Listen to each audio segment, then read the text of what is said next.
Welcome to the Spirit Rock Music YouTube channel. Today I want to talk about Bob Dylan's song Oh Sister. Now, a main reason for Bob Dylan to be awarded the Nobel Prize for Literature in 2016 was presumably that many of his songs can be interpreted on various levels, and I think that Oh Sister is a fine example for that. It was recorded in 1975 and played at the Rolling Thunder Revue, and then published on the album Desire in 1976, just like the song Isis that we covered in a previous video. Like most songs on Desire, Oh Sister was co-authored by Jacques Lee. At first glance, we can see that a brother addresses his sister, so we might think of the song as a song about estranged siblings. We quote from the lyrics, "Oh sister, when I come to lie in your arms, you should not treat me like a stranger." And also the narrator says that he deserves of affection and he doesn't want sister to turn away. So he addresses his sister, but she rejects him coldly. So we don't know, did the siblings get alienated from each other? Was there some sort of conflict in the past? The brother aims at reharmonizing their relationship, but his sister is not prepared for this step. We can see Oh Sister as a love song. Some lines do not quite fit the context of them being biological siblings. There's a reference to the father, capitalized, as opposed to brother and sister. Also, the word his in his direction is capitalized, so this hints at the Divine Father. Quote from the lyrics, "Our Father would not like the way that you act, and you must realize the danger." And about the his, "Is our purpose not the same on this earth, to love and follow his direction?" So maybe the song reflects a love and peace sort of attitude towards life. Everyone can, at least theoretically, love any other human being. We are all connected. After all, we are all children of God. We live on this earth in order to love, or in order to learn to love. So why does sister, who is a soulmate, refuse a relationship? Some people interpret Dylan songs in terms of biographical references. In the early 1960s, Joan Baez was initially more famous than Dylan, and she introduced him to her audiences on her 1963 tour. They engaged in a romantic relationship. However, on Dylan's 1965 tour in England, he didn't ask her on stage. She felt neglected and their relationship broke up. In 1975, so 10 years after they broke up, Baez released the song Diamonds and Rust, which she had written 1 year previously, and which addresses her relationship with Dylan. So Oh Sister could be read as an answer to that, Joan Baez being the bitter soulmate. This interpretation is backed by Baez publishing Oh Brother in 1976, which in turn can be read as an answer to Dylan's Oh Sister. And Baez's song Oh Brother contains some bitter verses, such as these, quote from the lyrics, "You've done dirt to lifelong friends with little or no excuses. Who endowed you with a crown to hand out these abuses?" And another quote from Baez's lyrics, "But honey, what you've been dishing out, you'd never want to taste it."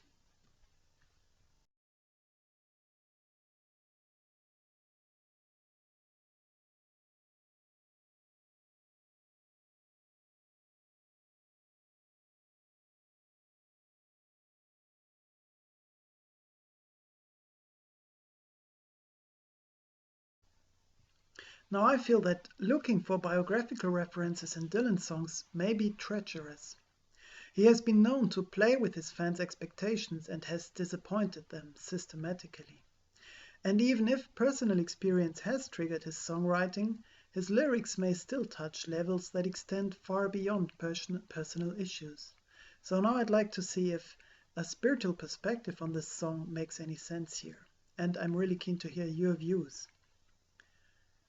So I'd like to see the song as the spirit aspect addressing the soul aspect in man. So back to the lyrics, the third verse reaches out beyond the scope of a human love affair. Quote, "We grew up together from the cradle to the grave. We died and were reborn and then mysteriously saved." So while growing up together is still compatible with biological siblings or soulmates, dying and being reborn and mysteriously saved is usually beyond conscious human experience. Some listeners may see a preliminary stage to Dylan's so-called Christian trilogy, which includes the albums Slow Train Coming, released in 1979, Saved, 1980, and Shot of Love, 1981. But here we're back in the year 1976. To me, these lines make sense when applied to the level of soul and spirit. The spirit aspect in man is immortal anyway. It can only be latent. And the higher aspects of the soul too are not lost when a person dies. So the next incarnation can build upon what has been realized by the previous one. In some spiritual traditions, the ultimate goal of a human is reached when the soul unites, or rather reunites, with the spirit. Examples include a spiritual understanding of alchemy, or the quest for the Holy Grail, which can be traced back to ancient Egypt and Hermes Trismegistus. This spirit is an omnipresent divine energy. However, it can only take effect in a human as soon as the connecting part between spirit and body, the soul, is ready for that. So from this perspective, the song "Oh Sister" may be understood as a call from the spiritual realm to the soul, asking her to dedicate herself fully to the spirit. At this moment, she is not yet prepared to do that. She is bound to earth. She requires more purification. We may interpret the warnings in the first and fourth verse in that way. Quote, "Our Father would not like the way that you act, and you must realize the danger." The soul rejecting the spirit is violating divine laws. The Bible states, quote, "The one who sins is the one who will die." You find that in Ezekiel 18.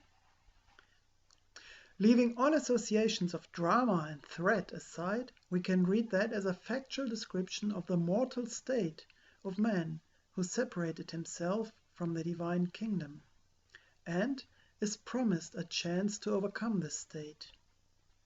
In this sense, the danger is to end one's life without realizing the goal, the spirit soul. A line in the fourth and last verse fits here.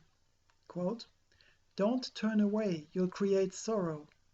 Meaning, if you, the soul, keep rejecting the spirit, you will continue to cause suffering and karma. Quote from the lyrics, "Oh sister, when I come to knock on your door, don't turn away, you'll create sorrow." Let's have a look at the last two lines of the song. Quote, "Time is an ocean, but it ends at the shore. You may not see me tomorrow." So the second last line, "Time is an ocean, but it ends at the shore," has apparently impressed Dylan fans around the world. A typical YouTube comment made by user Swami7774 reads, quote, "I'd give anything to be able to write a line like that." End of quote. To me, this line hints at a path to liberation. He who is trapped in time is mortal. The soul, however, can detach itself from the ephemeral world and connect to eternity, not in the sense of an endless extension of time, but in the sense of a different realm. So, metaphorically speaking, we can say, it is possible to cross the sea of earthly life with all its opportunities for new experiences. He who gains firm ground under his feet and enters the promised land, the world of the newly born soul, leaves the ephemeral world. There the regime of time ends. Another reason for Dylan being awarded the Nobel Prize may be the many opportunities to find cross-references between his songs. They make his oeuvre a total work of art that is more than a collection of individual songs. Now I associate this impressive line, "Time is an ocean, but it ends at the shore," with a line from the song "Man in the Long Black Coat." Quote, "People don't live or die, people just float." So to me it means people don't know real life. They haven't experienced the shore of a new state of being. They float on the ocean of time. And our remark on the line, "You may not see me tomorrow." While the spirit is eternal, the window of time for the human soul to connect with it is limited. There's another song that I'd like to reference, and that is Scarborough Fair, an old traditional song which was popularized by Simon and Garfunkel. And I think one way of reading that song is to see it as a process of the soul to prepare for connecting to the spirit. And maybe we'll do a video on that some other time. When you try to analyze spiritual processes and scripts of wisdom by means of the rational mind, you may stumble upon what seem like contradictions. An example for this is the question, is there one soul or are there two souls in humans? Some may be reminded of Johann Wolfgang von Goethe's famous words in Faust. "Two souls are, alas, housed within my breast, and each will wrestle for the mastery there." End of quote. One soul is mortal, and the other one is spiritual and therefore immortal. In Dylan's "Oh Sister," however, it sounds like there is only one soul that needs to choose between ephemeral and immortal life. I feel it is merely a question of perspective, a question of both and. Both aspects live within us. When things are going well, our being is gradually purified until the spiritual aspect predominates to such an extent that it takes control of our lives and finally connects to the eternal spirit. There is an ancient text ascribed to Hermes Trismegistus called the admonition of the soul. The decisive aspect to me is the dynamics. We cannot wait until everything is done for us. We have to participate in the process as well as we can. If we think of two separate souls, we may say, the mortal soul can never connect with the spirit, and the immortal soul already is, so why bother? Hermes' book makes it clear that there is a path to go, not only at the level of the personality, but also at the level of the soul. So much for our thoughts about "Oh Sister," and now I'm really keen to see and read about your views. Drop me some comments there, like which levels of interpretation can you relate to, what makes sense for you about this song, how do you read this song, and do you think that a spiritual perspective makes sense here?